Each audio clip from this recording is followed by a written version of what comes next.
আজকে আমি বানিয়েছি চালতার আচার। তাই এই চালতার আচার আমি কিভাবে বানালাম চলুন আপনাদের সঙ্গে শেয়ার করি। এই চালতার আচার বানানোর জন্য আমি প্রথমেই 3টে চালতা নিয়ে নিয়েছি। তারপর সেই চালতাগুলো ভালো করে ছাড়িয়ে লম্বা লম্বা করে কেটে নিলাম।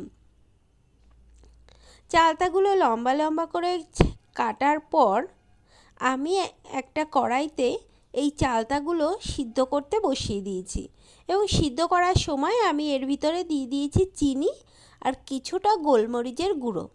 এই গোলমরিচ গুঁড়ো আর চিনি দিয়ে আমি ভালো করে চালতাটা 10 থেকে 15 মিনিট ধরে সিদ্ধ করে নিয়েছি।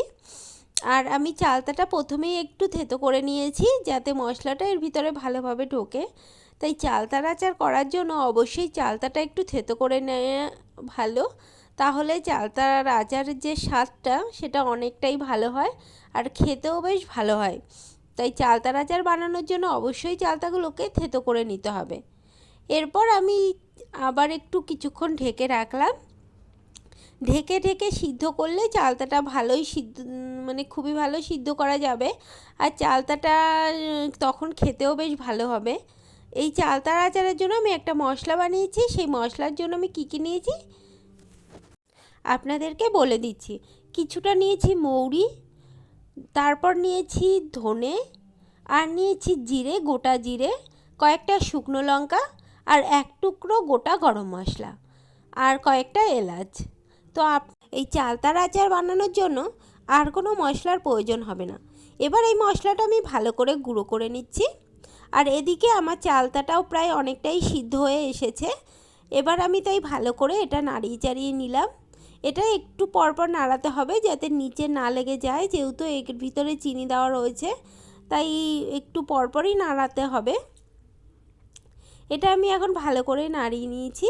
নাড়িয়ে নেওয়ার পরে যে মশলাটা আমি গুঁড়ো করে নিয়েছিলাম এবার সেই মশলাটা এর ভিতরে দিয়ে দিচ্ছি।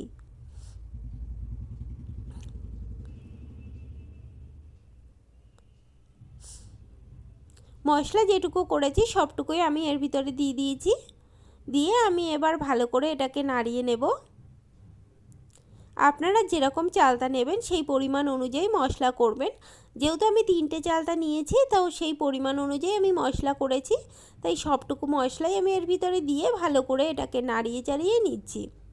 আপনারাও এটা একটু ভালো করে নাড়িয়ে চাড়িয়ে নেবেন যাতে মশলাগুলো চালতার গায়ে ভালো করে লেগে যায়।